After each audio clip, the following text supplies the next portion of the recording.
What's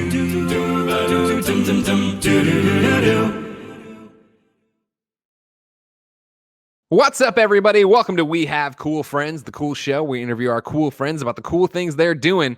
I'm Greg, and this is my cool friend, Laura Bailey. Hey, Greg, what's up? Not much. What's up with you? Oh, chilling. And the entire pre-show, all Kevin and I did was compliment how cool your house looks. So good job. Hey, thanks, man. This used to be our recording space, but now that we're in pandemic times, we've moved the recording studio to a much more soundproof place. Oh, interesting. So when this was your recording space, that was just what, for like smaller pickups and stuff, and now that it's like full-time real thing?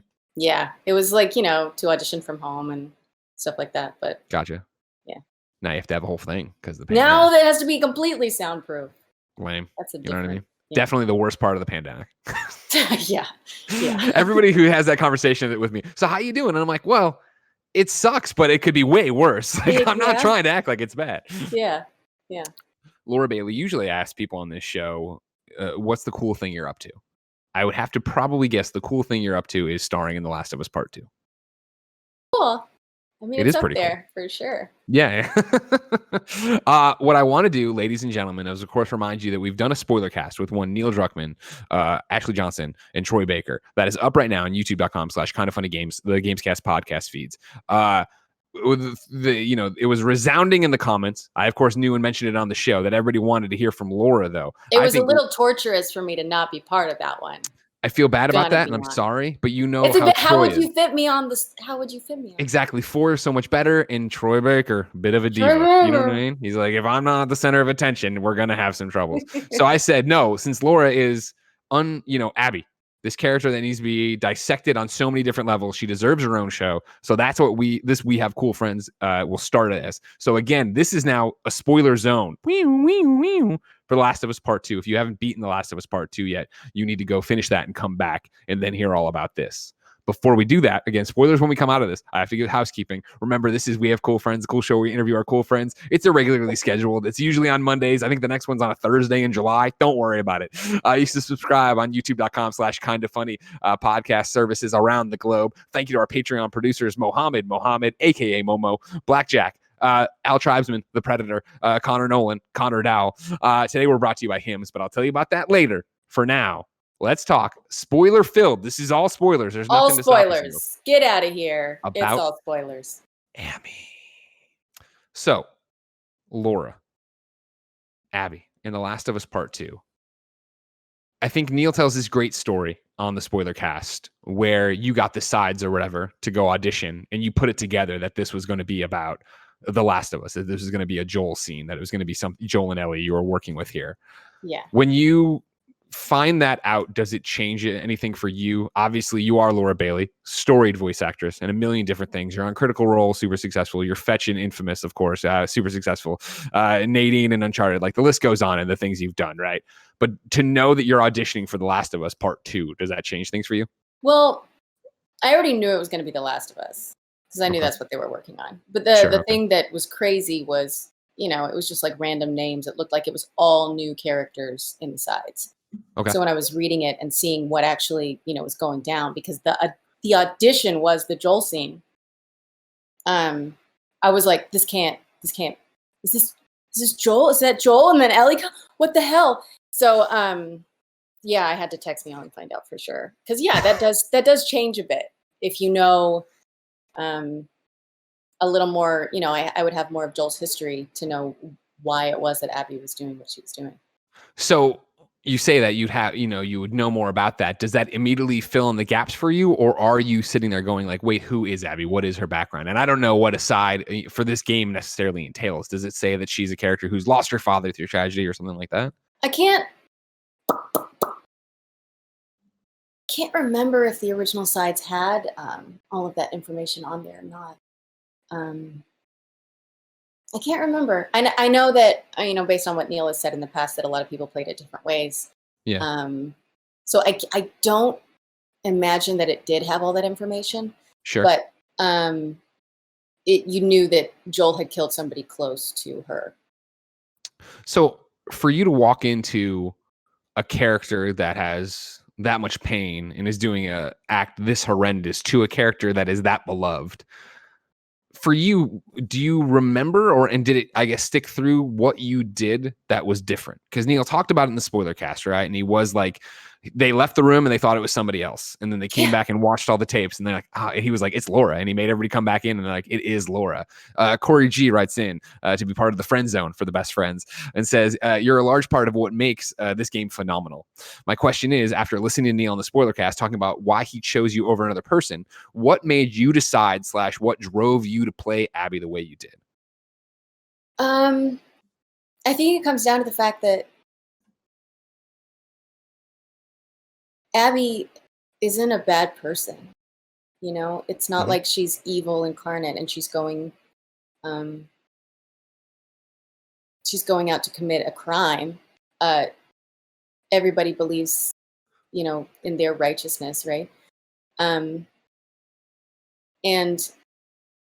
if you've been single-mindedly pursuing something for that long and it suddenly is upon you and it's the moment that it's happening, you would be filled with every possible emotion all at once. And while the rage is there, it's also incredibly sad, all of that emotion that would come from the loss of your loved ones. Sure. The exuberance that you finally have come to this culmination, and the fear of what this actually means, actually going through with it, all of it at once. It's kind of impossible to not let that, I don't know, leak out. And so then what I love about Abby and what I love about The Last of Us Part 2 is that Ellie and Abby are on the same journey, just at drastically different points of it. Exactly. Too. I mean, I truly believe Abby's story begins in the game. Abby's story begins where Ellie's ends. Yeah. Yeah.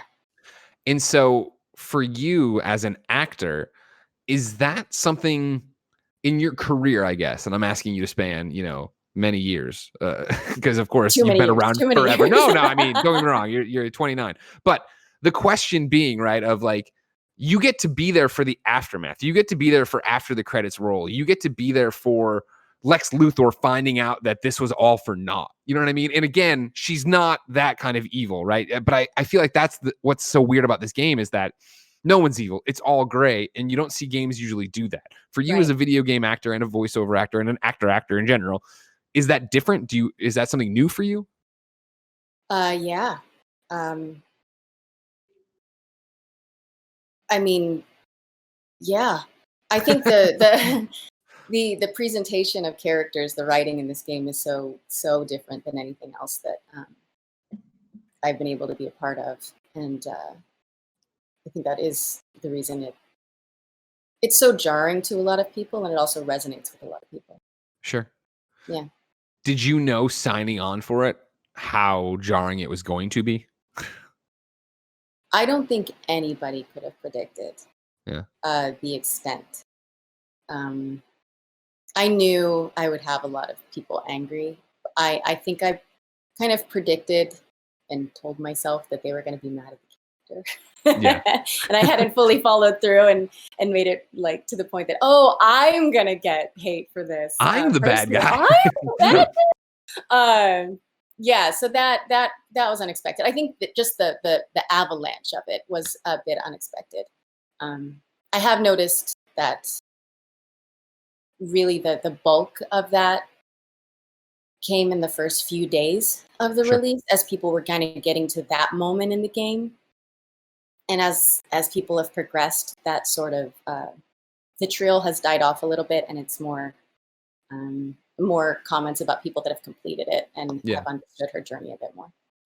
Well, I think that's what's so impressive about it, right? Is that when we got to what I think, and again, for the record, every question I'll read for you today starts with the preamble of this game's amazing and you were so good in it. And there was a few of like, listen, I did not like where we went, but I loved your performance and yada, yada. But it's the moment I kept talking about of where we go from Ellie's day 3 and begin Abby's story, right? But when Abby comes in with the gun, right, and she literally points it at Ellie and like, we let you live and you wasted it. Like the anger and rage on her face and in your voice and your performance to then start it back up. It was, even for me, somebody who admittedly loves Naughty Dog games and loves Last of Us and all this stuff. I remember when it started and eventually when it popped up day 1 Seattle, and I was like, oh my God, I'm gonna have to do 3 days as Abby. It was like, I don't know, man. Like, I don't, like, I get it. I kept saying to Jen, who says hi, by the way, I kept saying to Jen, like, this is clearly going to be like at the end of I Am Legend, where it's like Abby's going to be like, you're the monster, Ellie. You killed all my people. And I see it coming. I know. Do I need to play through this? And I remember, being like, because it was the pacing too of it, right? Where, Ellie's story gets there, Abby enters the picture, and I'm like, oh my gosh, we're going to get resolution to this. And then to have it, no, it's going to be a few more hours of not getting there. Yeah. I was like, God damn it. All right. But it then got to the point where Abby and Lev are trying to cross the bridge and fall into the pool and get out, where I was like, fuck, I love Abby. Like, I love this thing. And I feel like that's a moment, that bridge moment is a big one for a lot of people, where they realize they're empathizing with her a bit more. Well, again, it's back to what we're talking about with this game, is that these characters aren't black and white. They aren't good and evil. And so to have it written and have you perform it, that she's got this fear of heights, right? And have this thing that does ground you. And there's the great line with Mel when you guys are talking and she's talking about how she's obsessed with dog toys. And Abby's like, oh, it's like my stupid quarter collection, right? Like, there are all these little hangups and, the relationship with everybody and, living with Manny and all these different things where you're like, oh man, like these are real people, if that makes sense. Like, yeah, they're definitely written as real people. Everybody's flawed. Yeah, exactly. Right. And like, that's got to be such a big part of it and how you bring it into it. I think Tom here wrote in patreon.com/kindafunny and says, what was your relationship with Abby? Did you try to play her as if you had no knowledge of Ellie's story like Abby would have? Or did you let the knowledge of Ellie and Joel's relationship help you craft your performance? No. No, you can't ever approach a character thinking about other characters, right? You can only think of it in terms of what you've experienced. Because otherwise it's not honest, I don't think. But yeah, I don't, it's so weird, like doing the scenes. I don't feel like I ever was in the mindset of, okay, this is how Abby feels about something. It's when you're in the scene and you're in the moment, it's just how it is. It's just your reactions are the way they are. How does this compare to working on something like Uncharted Lost Legacy? Like, because this is such, I'm painting, but I mean, it's darker and heavier, right? And I feel, and it's longer too, I would imagine, in terms of filming and we filmed for 5 years. It was a long time. And I mean, this game saw me get pregnant. I worked through the entire pregnancy. Ronan was born, and he's 2 now, and it's just not coming out. It's crazy. So the game is, I mean, it's very personal to me. I was talking to Travis about this the other day. I was crying to Travis about this the other day because of all the stuff that was happening. And it's crazy how personal the game feels to me, and I think it is because it happened at such a momentous part of my life. Sure. That it's just ingrained so much. I mean, Ronan was on set so many days, he was there. Get him a SAG card. I know, right? So for it being that long and it being such an integral part of your life, does that make the performance harder or easier to be in that character that long? It becomes easier. The more you embody a character, the easier it becomes to just naturally get into their quirks or body mannerisms or anything. And then to get to the end here, and like you just mentioned, crying to Travis about how crazy it's been and how people's vitriolic reaction to it on so many levels. I know you said earlier you're expecting obviously people to hate the character, but not to come after you that way and all these different things.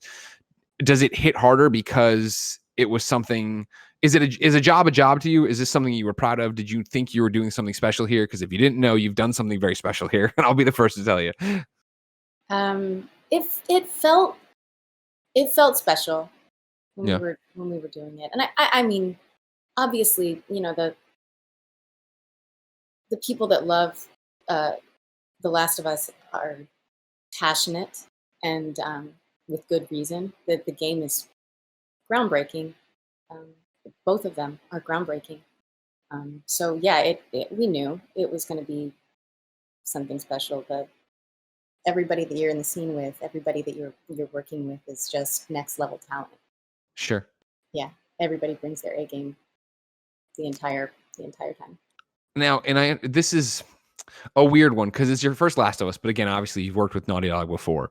But to be on that set with everybody and know the history that obviously Ashley has with Ellie and Troy has with Joel, is that intimidating? Is that exciting? Is it just a job? Like you know me, I'm a talentless hack. I have no idea what it's like to go out and be good at like doing that kind of thing. It's never just a job. It's never, ever just a job. I always am very passionate about the things that I'm working on. But it's different because I know the Ellie and Joel relationship. I know Ashley and Troy's relationship, and I know my relationship with them too. And you know, they're my best friends.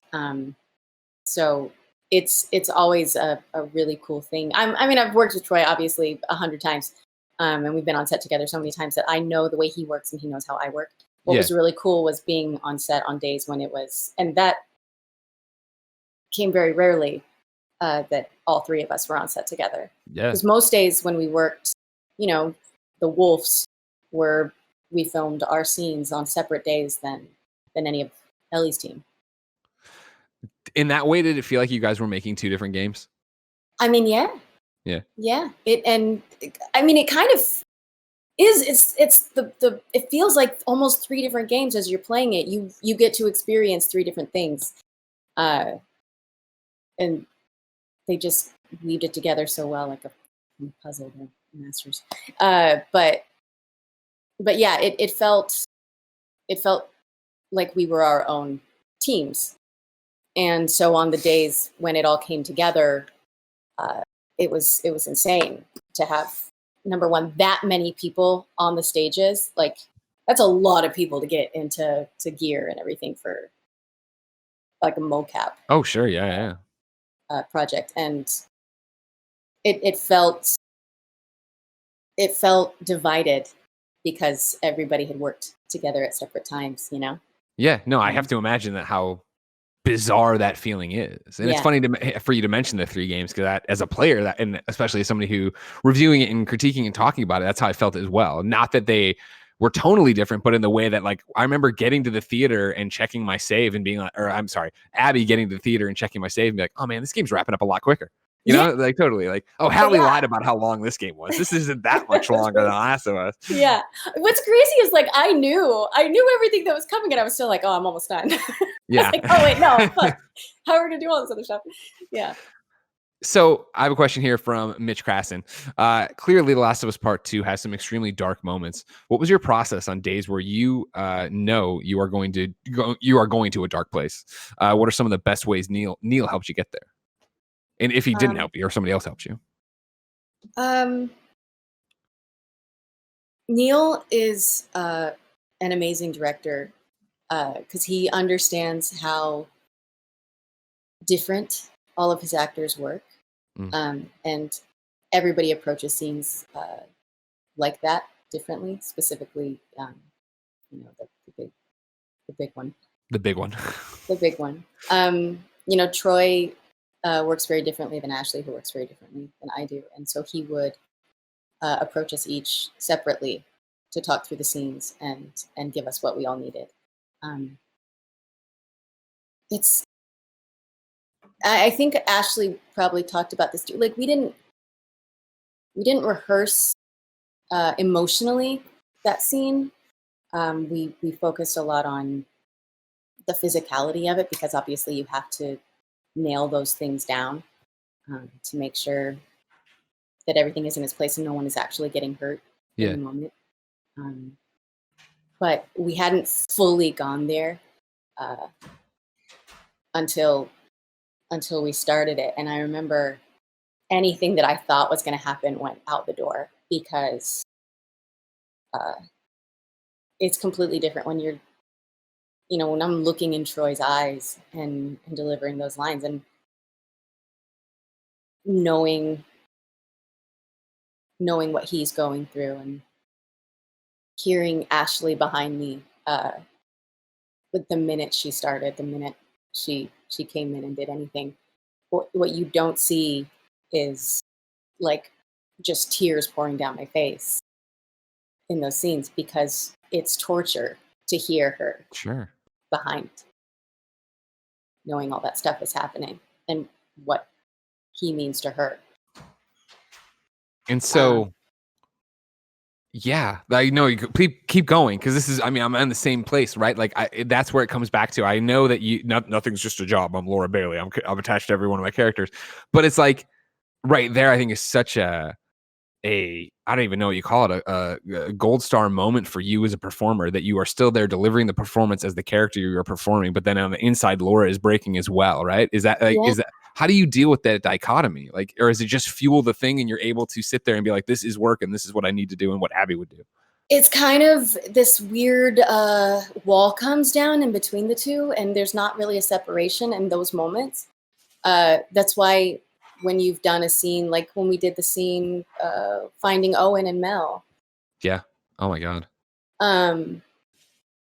Those emotions that you're creating are genuine, and it fucks you up. Sure. It's not like as soon as it gets done. I mean, and other actors, I don't know how everybody works, but with me personally, when those kind of scenes are done, you're wrecked. You're wrecked for the rest of the day, and you have all that sadness that your body like doesn't know what to do with, because you really did grieve. You really did feel that. So yeah, there's not a mental decision one way or the other. It's just kind of everything comes pouring out. You are free to tell me to shut the fuck up, because I don't mean for this to be a crass question at all. Oh, no. But you just mentioned the Owen and Mel scene. Does that play differently, or even when Abby has Dina with the knife and Ellie's like, no, she's pregnant, as you're talking about that, your journey is so tied with your pregnancy here. Do those scenes hit differently? Yeah.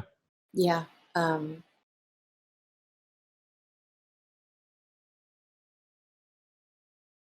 Yeah. That's fine. That's it. You don't have to get into it. I was just, Okay. you know what I mean? It is that one. And this is not at all comparing these things, but like it happens to everybody. When you experience something that you've never experienced before, and then you watch another piece of media or experience it that way, and you have that lens for it, right? Whether it be a parent, whether it be like cancer stuff for me, like, you know what I mean? Suddenly it's a new ball game when you see that represented somewhere. So I can't imagine being in the process of it, having it so close to the character on two sides of the equation, right? Yeah, and what's crazy is I can't remember where we were, like when we filmed some of those scenes in relation to where I was in the pregnancy and everything. Yeah.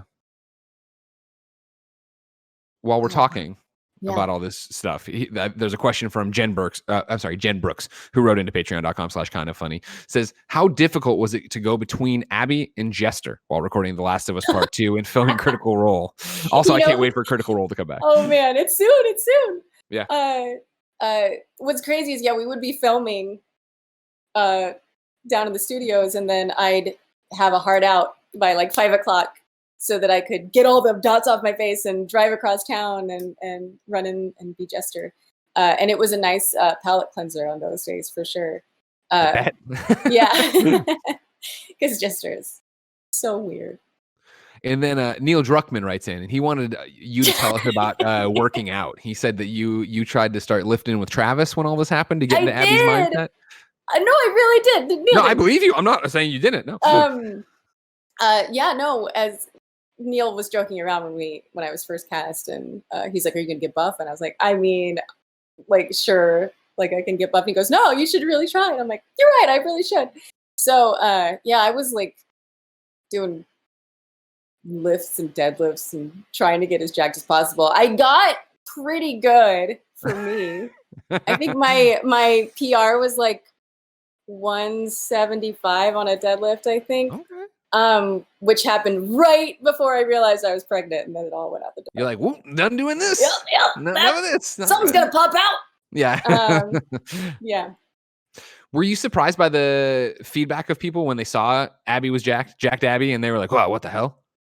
Oh. Yeah. It's an underrepresented body type for sure in gaming. So yeah, it can be intimidating. Sure. Well, I thought it was that interesting thing of, I thought the game, as you'd expect it to do, did a great job of showing and not telling you about why she was that way. Yeah. And I think, for me, Abby's journey, and I granted, it's because of what they're showing us, of course. There's that critical moment of the flashback of her and Owen at the aquarium and him wanting to stay and her like, I have to go train. And then, we see her, and that for me is when it clicked of like, oh, like she's been on this mission to get Joel for years, the entire time. And it's legitimately that thing where she's so focused on killing Joel that way that she's making her body into this weapon. Yes. And so to see it that way, to see the gym in the stadium, it was like, oh, again, you're not beating me over the head and having her, like, I'm gonna get Joel. Like she's like doing all this stuff, right? It was all there very subtly of like, this is what it is, and this is what obsession looks like. Exactly, right? Yeah, because, and that is one of the comments that I'm seeing a lot is how would she possibly be that jacked? That's not, and it is possible. The people that have that kind of body type are people that do that as a profession. Yeah. And that's what she committed to. Yeah. Yeah. Yeah, it took over everything. And I think and that's why, outside of just the things that happen in the game, that's one of the reasons that Mel confronts her and says, you're a piece of shit, Abby. You always have been. She has not been an awesome person in the past. All of her relationships were secondary to this. Is that how you interpreted it? Is that the backstory you gave to it? Is that what you and Neil talked about? What you and Ashley talked about? Obviously, she performs Mel. Man, I don't know if Ashley and I ever talked to them. Because that, for me personally, that was one of the things of, don't get me wrong, I understand, of course. Yeah, it's just that weird I knew what the fuck they were gonna do, and they fucking did it. Of me not liking Abby, and then getting that point, and Mel says it, and I'm like, you know what, Mel, you suck. You're the problem. Even though, I mean, that's like the worst part is, it's that gray zone too, right? Is and especially having known the history of Abby and Owen and everything that they've been through together. If you saw everything from Mel's perspective, Abby is a fucking piece of shit. Sure, she won't let her ex-boyfriend go. Yeah, I get it. You know what I mean? She's like totally. And he won't let her go. That's the worst part is they love each other. Like in another world, they could have been very happy. Yeah. And it's tragic. And we're right back to what I'm talking about, and you were talking about too, of Abby and Ellie, right? Because it is the exact same thing of Owen, just stay here at the aquarium. We can miss one day of training. Moment. And Dina's like, just stay in the farmhouse. Just stay with us here, and you can't do it. Yeah. Abby and Ellie both have fucked over everything in their goals. And so for you as a performer, knowing all of that, when you get to Lev and Yara, and you see is that you see it as Abby's second chance? Is that her thing of like, I fucked everything up until here, but these people I can not be a piece of shit with. I can protect them because again, I've made my body around. Yeah. I don't think that realization fully comes to her. I mean, that's not how I saw it. Sure. In the moment. I feel like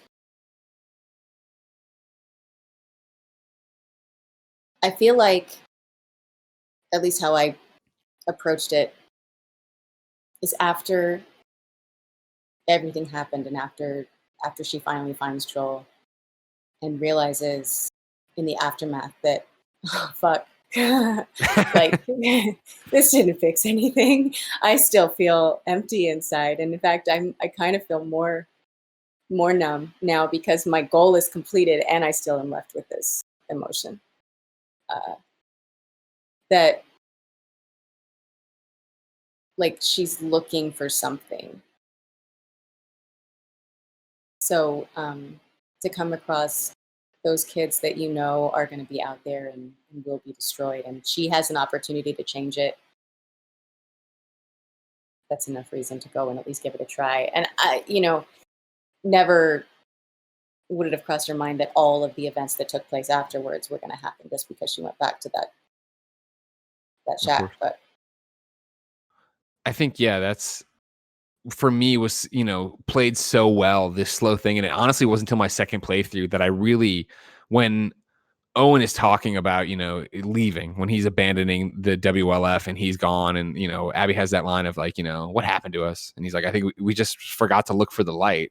Of course, What's Good Games, Christine Steimer, way smarter than me. We were texting about it and she's like, it's the fireflies. And that's the thing. And they were always meant to be fireflies and they weren't meant to be wolves. And it was like, oh, right. Like, Abby signed up not for this just because it was I would assume signs up for it because they need to go somewhere. Maybe they got caught. They see the facilities. She understands that this can be part of her way, right? She learns in this militia, she can find out how to kill Joel. But then when she's on the other side of it, does she start finally questioning their motives? Yes. But one of the things that I never made it to the game, the initial originally in some of the flashback sequences, you were going to see, I think, Abby's going to the wolves from the fireflies. And It wasn't ever like a conscious choice to go to the wolves. She was at that point an orphan, right? She was only 15, I think, maybe younger when everything happened. And that was where she was sent. And she was taken under the wing of, oh God, Jeffrey Wright. What is his name? Isaac. Yeah. Isaac was a firefly and was a friend of her father's. So that's why she went there. That's awesome. So that's why they have the relationship that they do, is because he kind of became that fatherly figure to her. Interesting. I always thought it was just like a star pupil kind of thing, that she was like the super soldier he wanted everybody else to be. Yeah. Interesting. So clue me in on that. For your process, you go out, you audition. Neil Druckmann's like, I don't want Laura Bailey. Then he's like, fine, I want Laura Bailey. What is the... what gets me? And this is going to like Neil. He talked to me about coming out of the game back when we did like Left Behind. And then he changed his mind and he acted like he forgot that he even talked to me about being Abby. Because now I know, watching your show, it's because he decided he didn't want to cast me anymore. Yep, exactly, right? Punk. Yeah. I've been saying for years he's going to Hollywood, and this is the latest example of it. You know what I mean? He's like, who else can I get in here? So, but you get the role finally. You rub it in his face. He's wrong. How does character prep for this go? You have this script, and then do you ask questions? Are you taking meetings? And both obviously Hallie and Neil are telling you backstory for it. Are you asking them questions? Like, how does that go for something that's going to be this 5-year process? Yes, all of it. Oh, okay. Reading up on people that have been through war, finding out how somebody can, because really it's, you have to, how does somebody in their daytime go and be a top scar killer, right? Yeah. How does somebody go and do that day after day after day, and then come back and have the relationships that you do with, your roommates and have a normal life?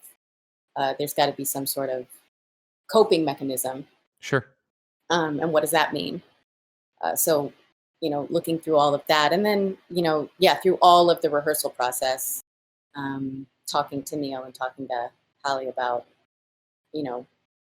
this and that. And what's great about Neil is if you ask him a question about, here's how I'm seeing it, is this what happened to Abby? He'll be like, yeah, I like that.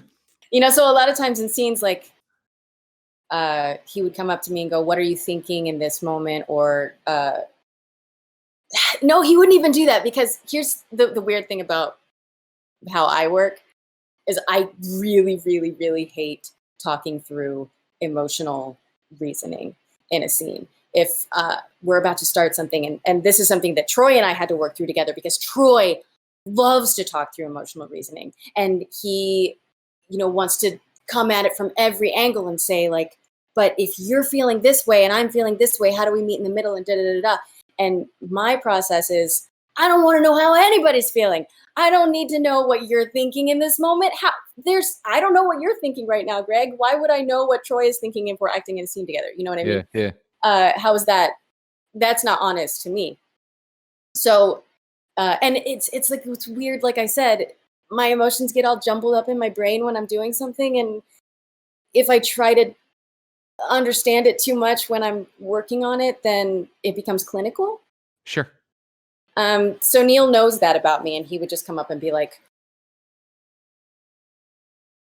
angrier. I'd be like, okay, got it. He's like, try this, which is just so beautiful. But yeah, he's so open to that. Sure. I went off on a tangent. Sorry.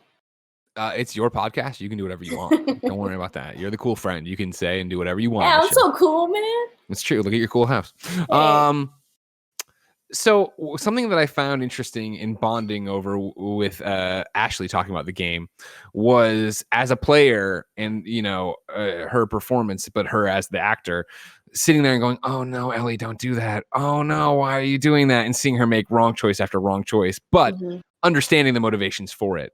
Yeah. Did you have? And I know this is funny because, of course, Abby has the scene in the game, but did you feel that way?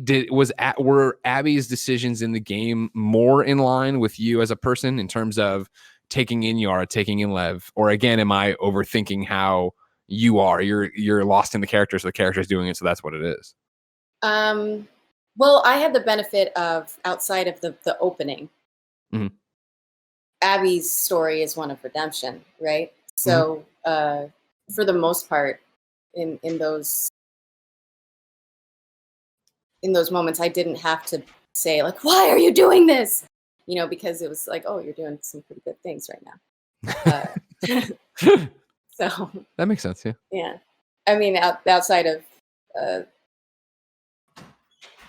sleeping with Owen when he was having a baby with somebody else, but even that. Yeah, but again, Mel sucked. You know what I mean? And Mel hated her anyway. The damage was done.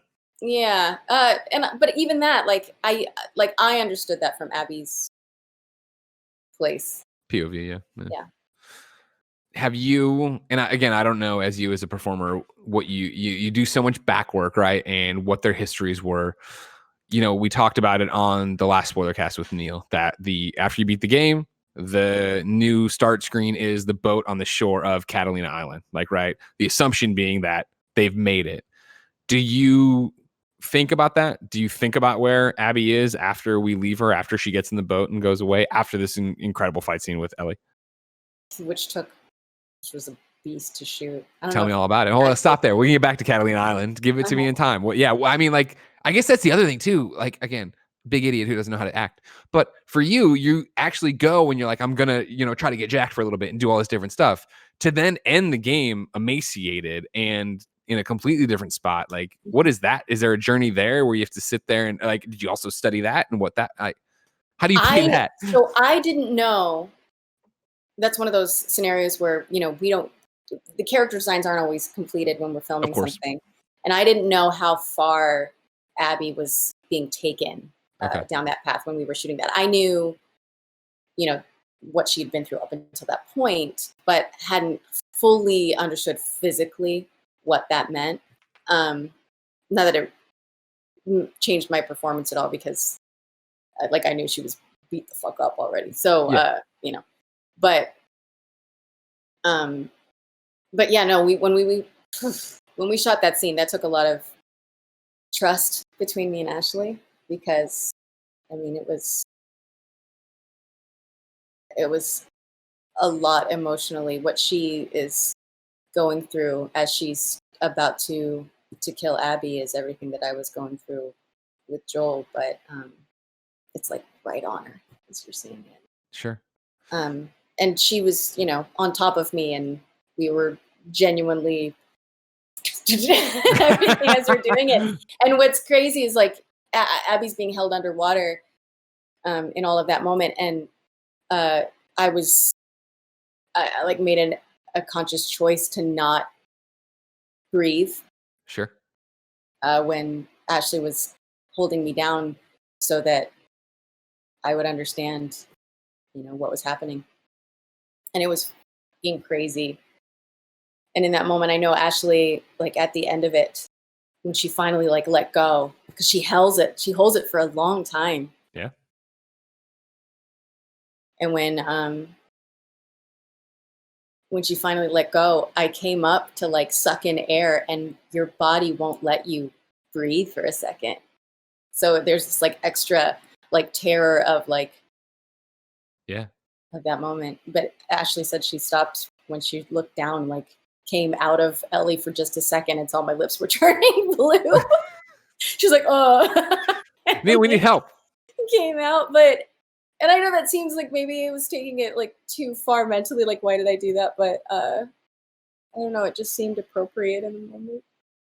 Well, I feel like that's got to be so much of acting in general, but this game in general, right? Because it is on this extra level of feeling and motivations, and the, you know, mirror images here of both Abby's story and Ellie's story, and Joel and Owen, or her dad. I'm sorry, her dad. You know what I mean? And then you know, the knife to the throat of Dina, the knife to the throat of Lev. Like there's definitely something going on here that they want you to feel. Yeah, and it works. You feel it. At least I did. It's crazy, like you said, like when you started the gameplay as Abby in that first moment, you're like, like I know they're going for something here, but I don't really like Abby. I don't want to play as her. Yeah. And I played Abby, and when I played the game, I was like, it got to me, and I was like, I don't like it. I don't like me. I don't like the switch. I'm not okay with this. And I like put down the controller, and I went in the house, and I was like, I don't like Abby. I don't like playing as her. And Travis is like, give it a minute. go keep playing. Well, for me, it was just such a filthy tease of pacing, because it was like, I'm like, here we go, the showdown we've been waiting for, and then now it's Abby. Like, oh, yeah. Okay. Well, we'll build back to that moment, but yeah, on that journey there, and I think, you know, you put it in plain terms that I kind of didn't think about, that, you know, she is the redemption road, right? She is the redemption story. And that's my thing of like, you know, by the time we finish Abby's story and we switch back to Ellie and we see Ellie fuck it up again, it's like, God damn it, Ellie. Frustrating. It's so frustrating. But what's amazing about the game is that they do such an awesome job, at least, you know, in my playthrough of it, when you really have started to empathize with Abby, not to speak for every player out there, because I know some people did not empathize with her, but you've started to understand Abby, and when it goes back to Ellie and you're like, don't do it, don't fucking do it. But they really like make you understand the shit that she's still going through.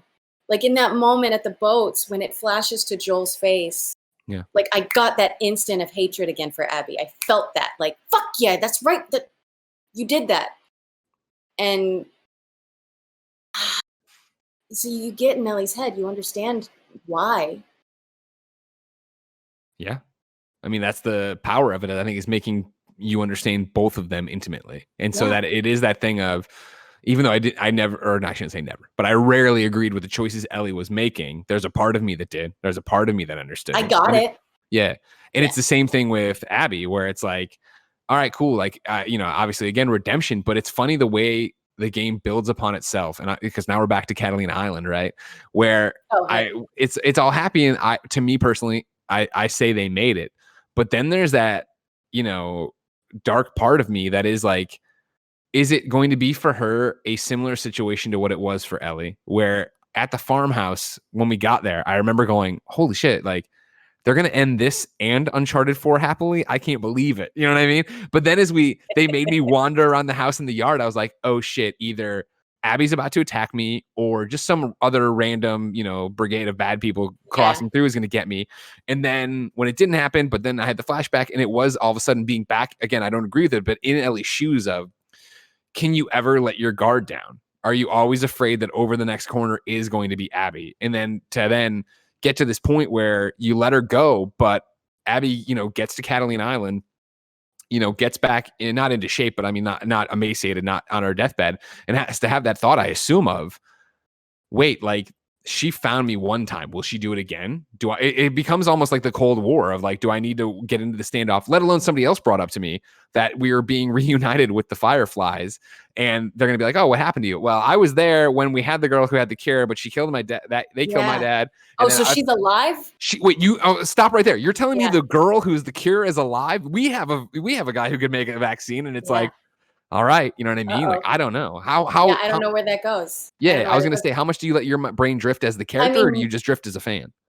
As a fan, I have my theories of how everything goes down. Like, I have my understandings of why Ellie has gone on the tirade that she did and throughout the game. Like, I understood her reasons for doing everything that she did. So. So yeah, I would like to think that Abby, yes, makes it to the Fireflies. I feel like in that moment, in the water when they have their final fight,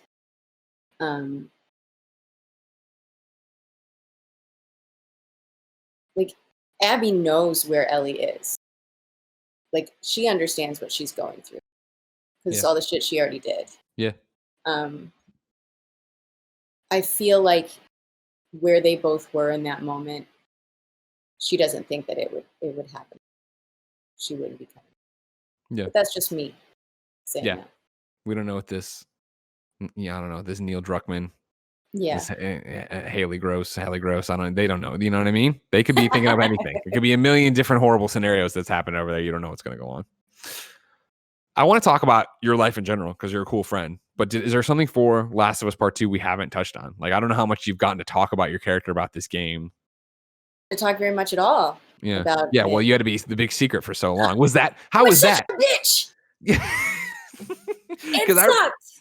I remember the trailer and I remember the announcement that it was you. And I was backstage with you, but I wasn't the one doing the panel. Was it PSX, like with the final PSX or something? It was when we were.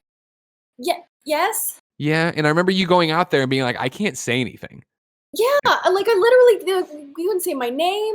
You couldn't say anything that I was doing in the game. And and then from then on, like, it was Secretsville. Is that tough?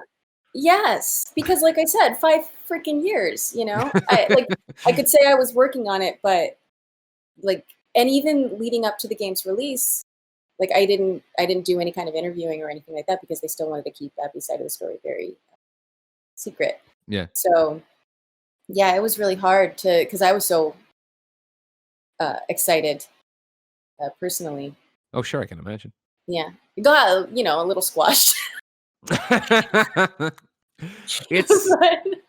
It's definitely an in the moment thing. I think, again, the more and more people beat it, the more and more people talk about it, the more and more people get away distance from it, right? Because I think that was what we talked about on the spoiler cast, even, or the Neil spoiler cast, right? Of like, when we put up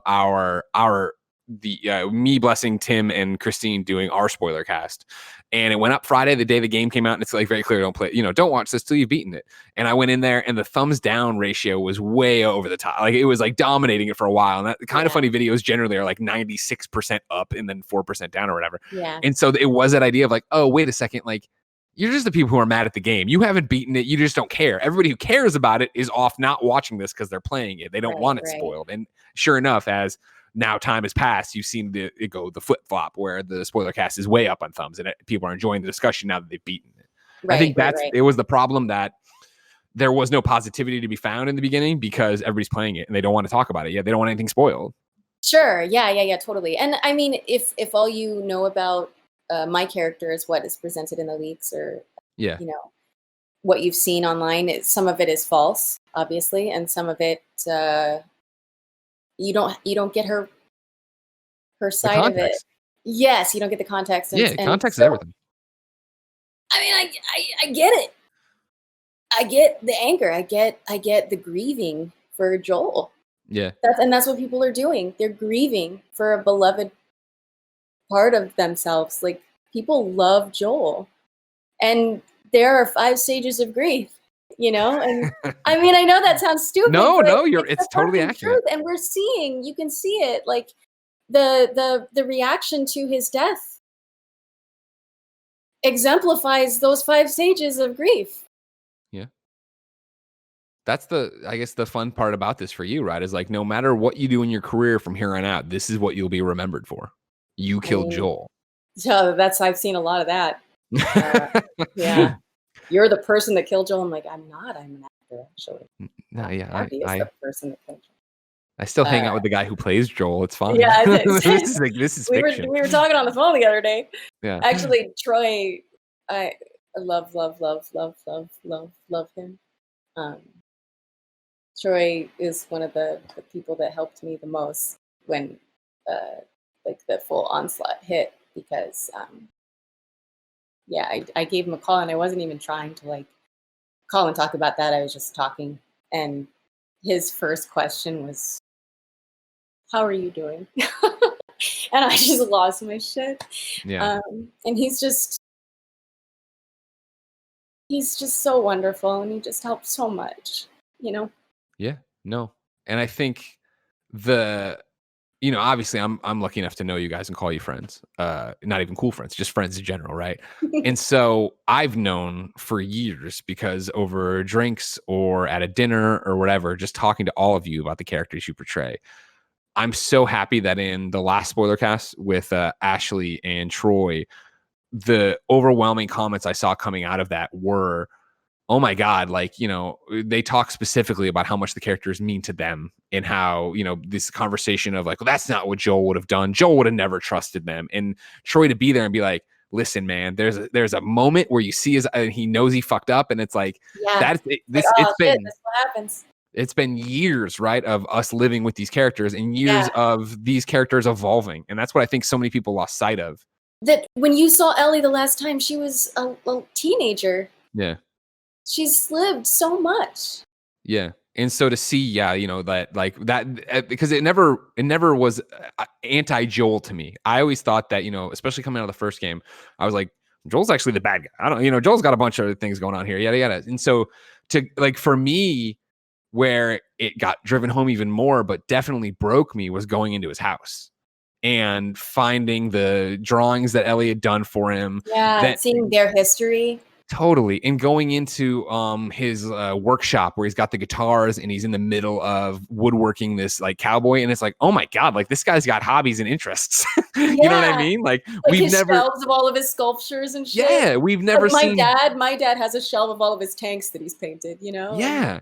It was like this downtime that you never get in the first game, because he wakes up from his nightmare and Tess is like, let's go. And then it's off in this journey where you have to kill or be killed. And so to see what it would have been like to have 4 years of living in a community and just being a person again and letting your guard down, I do believe that you'd run into Abby and see in her, hey, she reminds me of Ellie, or just, hey, another person who helped us get by these, infected. I just saved their life. Yeah. She's grateful. And then, and up until we say our names, everything's totally cool with the people we just met. Like, I mean, up until he said his name, they probably would have, been great. Yeah, exactly. And so, like, it's to see people reacting to Troy and Ashley reacting to what it was to be these characters. I think that's what's powerful right now in this post-game launch discussion. I think it's the same for you, of like, you have, like you're saying, the stages of grief and what you think about Abby and wherever you were on it. And it's like, to get to the end of the game and have these discussions and be on podcasts and me be like, legitimately like, I like Abby more than I like Ellie in this game. And again, I think it's cheating, like you're saying, it's redemption, right? In the way of like, of course you wouldn't like. You can see the good.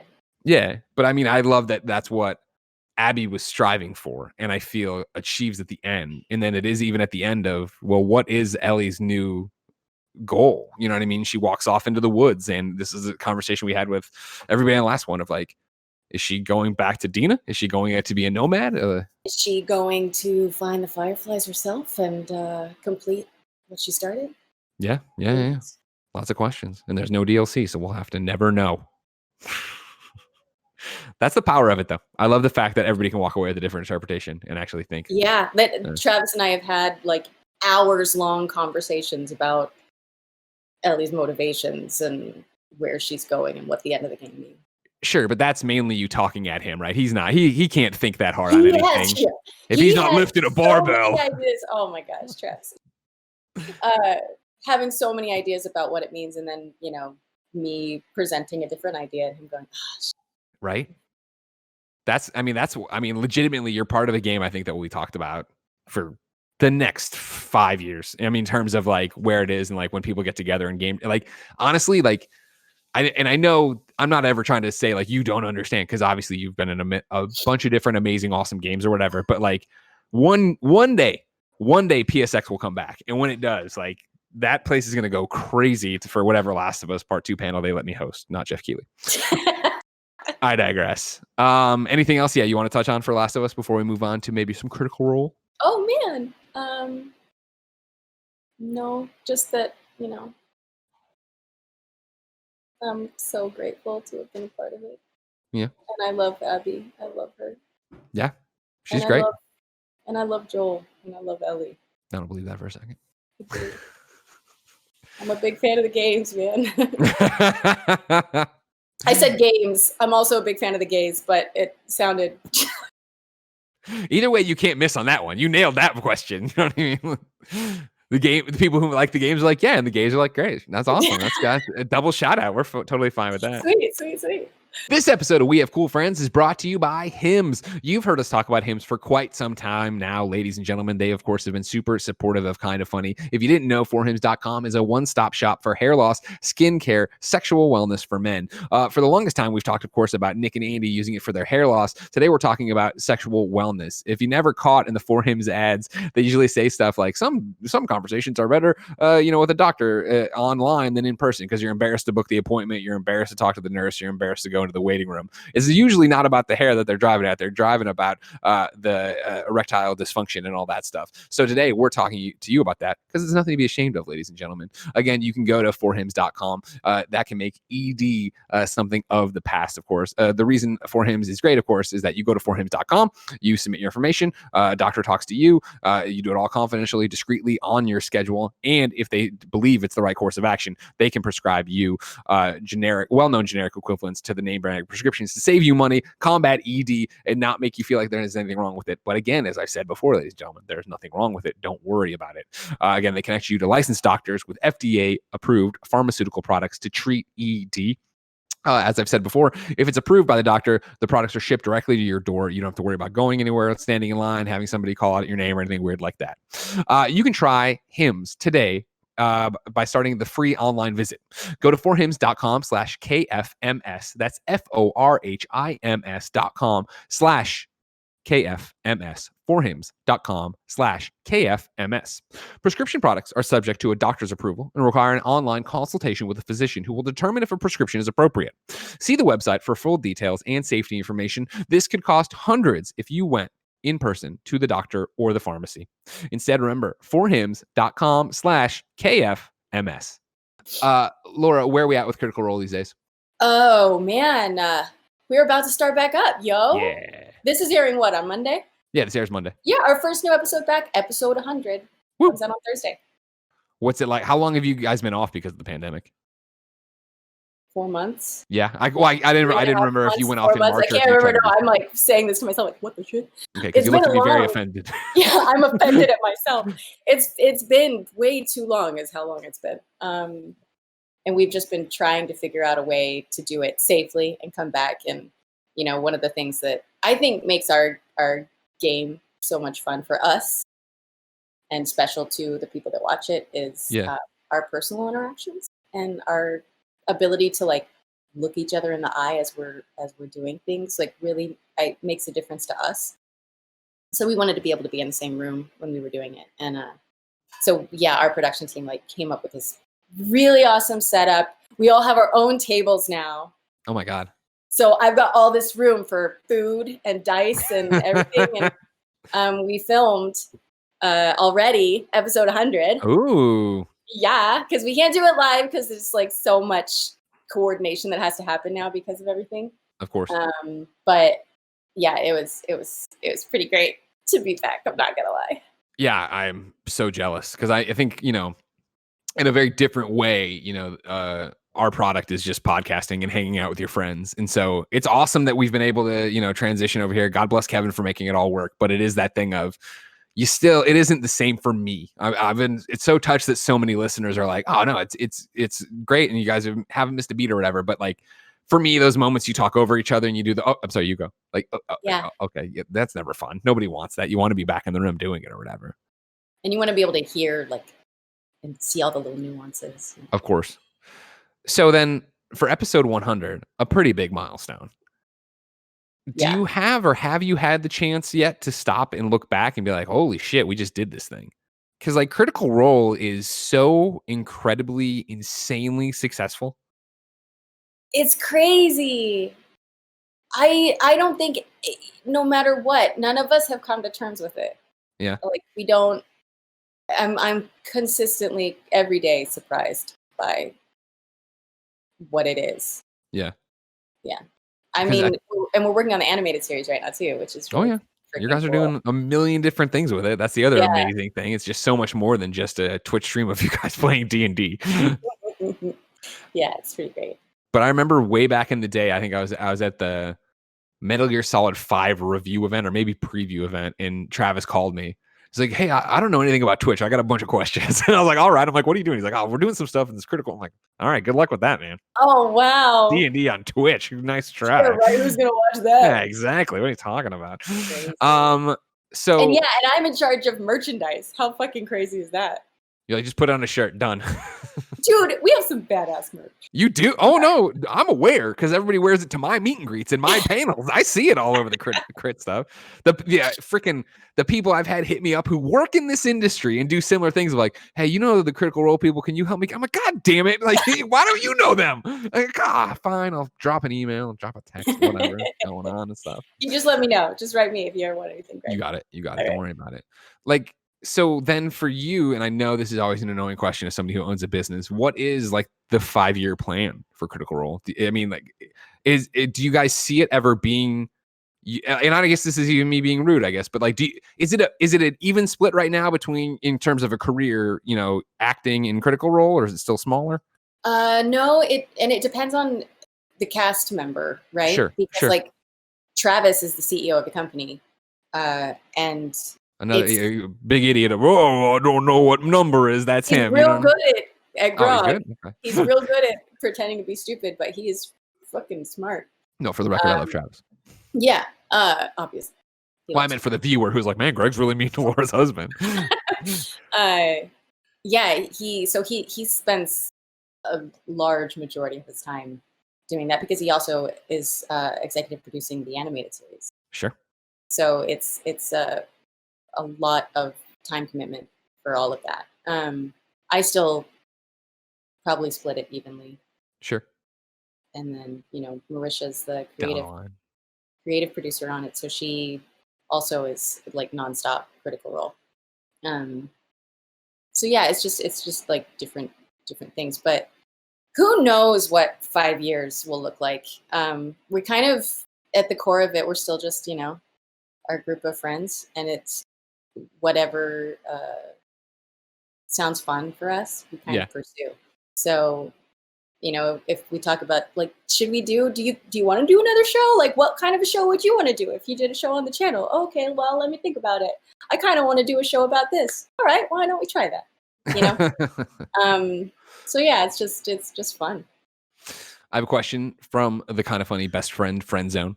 Gondor's Condor writes in and says, greetings. Like, it's a good name, right? Laura, what is one of the dumbest ideas you or a fellow player in D&D had that somehow worked? As the resident idiot of my D&D group, I love making my group groan or drink away so long as my actions don't negatively affect the party as a whole. Thanks for reading, and congrats on Last of Us Part 2 success. I mean, one of the biggest risks that could have just gone south hardcore was the cupcake thing. I don't know if you haven't watched the show, Greg. I haven't. No, explain it to me. We had to go to a hag who was like super, super, super powerful. Sure. And everybody had to go in, and the only way she would do what we wanted to do is if we gave her something of ourselves. Like, you had to offer something to her to make it an even trade. And I went in and basically I manipulated her. I changed her memory and made her think that she agreed to something that she didn't, and made her think that we were like best friends.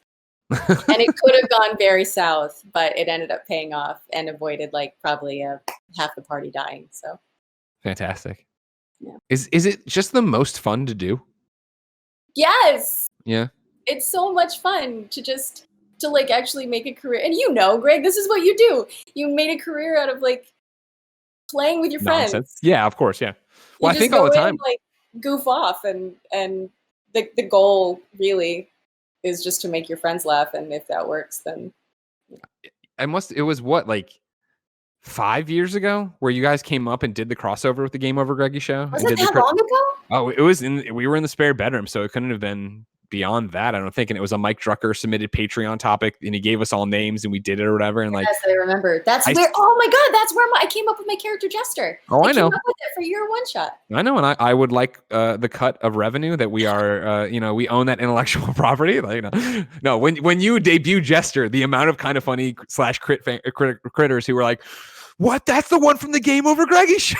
Yeah. I was like, "Oh, is it? That's awesome." Oh, wow. Yeah, neat, cool. I was there. I just liked her so much. I was like, I don't want to like make that just a one-off. I really liked her. Yeah. That was incredible. That was incredible stuff. And like, I haven't seen the cupcake thing, but when I do tune in just to watch you guys horse around, it's great because you're all just having fun and being goons, which is what it's all about, right? Yeah, right. Grant Burton writes in, says, Laura, are there any roles you regret not taking or did not get that you would have loved to have played? I'm sure at the time there were. Oh, yes. I auditioned several times for different characters in Mass Effect. Ooh. And didn't get any of them. They ended up calling me to do some parts, but it wasn't for anything that I had auditioned for. I auditioned to play Jack, that Courtney Taylor ended up getting, who was phenomenal. So I'm so glad I didn't get it because she knocked it out of the park. And it's so much fun. I'm such a fan of those games to just like play it and not know what's going on is probably better for me.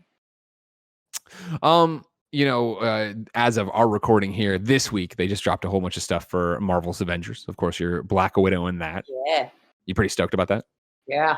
Yeah. I mean, I've been playing Black Widow for a long time now, so I actually, this is a fun story. About time. These have been non-fun stories all day long. But when they started that game, I was pregnant. I had just found out I was pregnant, and Sean, who directed Lost Legacy, is the director of Avengers. Yeah. And he called me and he's like, "Hey, you've played Black Widow before?" And I was like, "Yeah." And he's like, "Would you want to play Black Widow for me?" And I was like, "Yes." I'm like, when are you planning to shoot it? And he told me and everything. And I was like, well, bad news is that's probably going to be right around when I'm like most pregnant. So I don't know if I'm going to be able to do it. And he was like, the game kept getting pushed a little bit. And then he was like, "Oh, well, we're going to have to move forward. It sucks." But, and then luck had it, it ended up timing up that I still got to come in and play her. So I was so sad because Travis was Thor and Troy was Bruce, and I was like, "Oh, everybody's having fun without me." But that's the other thing you talk about too. You're like, "Oh yeah, Critical Role is so much fun because you just horse around with your friends." You guys are the voice actor clique, and you all move together. Every game you're on, you're all together. Like that's the problem with you. Don't act like it's special Critical Role stuff. But it's not. We don't always work on things together. I didn't do Gears with anybody. Oh, here we go. Here come the excuses. Yeah, here come the one-off games. You know what I mean? The problem is I held on to Gears really tight. Yeah, but you let that Rahul Kohli guy in there. Nobody wanted that, but he's so much fun. He was so good in that game. He is really good. But no, I think it's just the fact that you're all so legitimately nice. Again, like we're a friend, so but I wouldn't blow smoke if you were a jerk like Travis. Like you're all so legitimately nice, and that's the thing is every time I feel like one of you infiltrates, then it's always like they meet the other people, like, "Oh yeah, get him in." And now, of course, you're all like AAA megastars. So that's what happened there. A lot of the times when we were getting cast earlier, they didn't know that we knew each other. Like when we got cast in Halo, they cast me and Travis both in that game and didn't know we were married until we showed up on set the first day holding hands and walked in the door together like, wait a minute. Well, that's the thing too. Like, obviously, I was trying to figure this out because obviously we have cool friends that show usually are like, tell me your whole history, tell me where it all starts, and we catch up to the present, right? But you've been on Kind of Funny Content a bunch, and then obviously you were on IGN stuff, and Travis was on IGN stuff, and then so it's one of those where your stories are all pieced together. But what I love about you guys is like not only have you been together forever, and like when you think of like AAA games right now, but like you all came up together all the way from Texas, right? Yeah, we all were doing anime at Funimation together. And then one day y'all said, let's move out here, and you moved out together. No, everybody came out separate. Travis came out first, and then a couple years after him, Troy came out, and then a couple years after that, I came out. And like Troy and I weren't awesome friends in Texas. In fact, we were the opposite of friends in Texas. Frenemies, if you will. Or just enemies didn't in general, like each other. Just didn't really like each other. What did you like about them? Other than the hair, the scarves, the 5 o'clock shadow, the height, the voice? Yeah, all of that. All of that together. And then, I moved out to LA, and Troy was one of the first people that came over. He came over to my apartment and helped me move in. He was just so like genuine and sweet, and we ended up living right next door to each other. So he was, and when I lived on my own, Troy lived across the street from me, and we were like just best buddies. We would go and get manicures and pedicures together and just hang out every day. I was over at his apartment. And Travis obviously was right there with us. It's incredible. And I mean, like, that's like such a cool success story that you all made, quote unquote, made it. Like, like you're just retired now, but you know what I mean? Like you all made it. You're the top of the industry. And now we both have kids. Like he had his son 2 months before I had mine, and they're best friends too. It's so crazy. How has it been then with all this pandemic nonsense of not being able to actually hang out? It's been really hard. It's been really hard. FaceTime has been a friend. I've missed them a lot.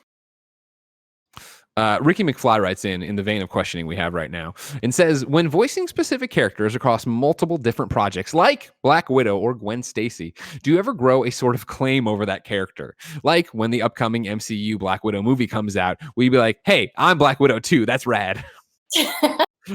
With Black Widow, I feel a little bit of a claim to her just because I've been doing the voice for so long. Yeah. Because it's Marvel, it's the Lego Marvel games. It's now this one. It's one of the cartoons, right? It's Marvel Avengers, yeah. Avengers Assemble. Yeah. And Black Panther. I'm trying to think. There's a lot of other titles. So yeah, it's just been like a decade of being Black Widow almost. But at the same time, I also understand like different developers come in and do different projects, and sometimes they don't use the same people.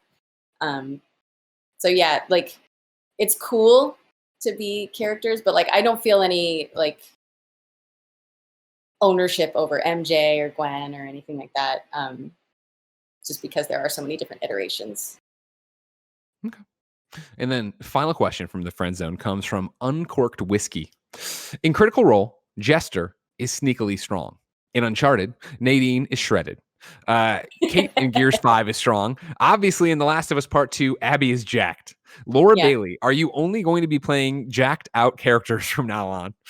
I love everything you do, and as much as I was angry and hated Abby in the beginning, through your performance, I fell in love with her and felt great sadness for her. I'm sorry you felt sad.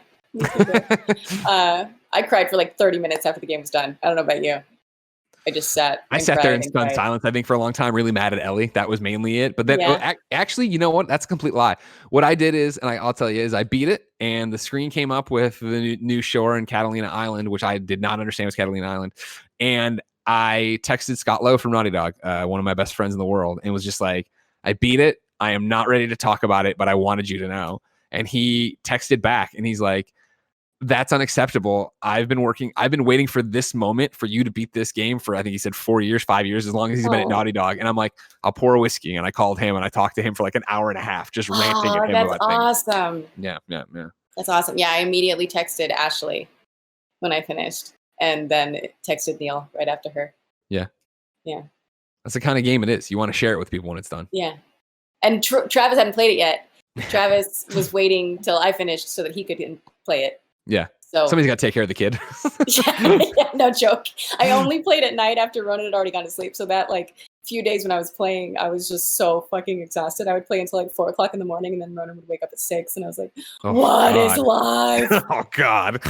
Yeah. Laura, thank you for being one of our cool friends. Thank you for having me. This was a fun talk. What can I promote for you? Where should people go to keep up with you? What do you want them to do? Oh, well, you can go to my Twitter, Laura Bailey VO. Check out Critical Role. Not live right now. Not edited, but not live. On Critical Role. And then, other stuff. Cool. Yeah, whatever. You're hip. I got it. Avengers comes out in September. That's cool. Yes. Check it out. Yeah, I'm excited for it. Ladies and gentlemen, this has been We Have Cool Friends. Remember, each and every week, irregularly scheduled, we have cool friends come through and join us to talk about what they're up to. If you like that, you can go to patreon.com/kindafunny, where you can ask them questions. You can get the show ad-free, and you can just have a good time and get exclusive shows like Greg Way. Our next cool friend will be a mystery. I asked Nick what he wanted to do, and then he said 2 things, and I was like, I don't have time to figure this out right now, Nick. But Thursday, July 9th, there'll be another episode of We Have Cool Friends. Someone will be hosting and talking to somebody, and it'll be great. But you can follow Kinda Funny Vids on Twitter, or if you just go to patreon.com/kindafunny, you can get it there. We put up a schedule for free. You don't have to be a patron to see it. Don't worry about it. So, Laura, thank you once more. Thank you. And until next time, it's been our pleasure to serve you.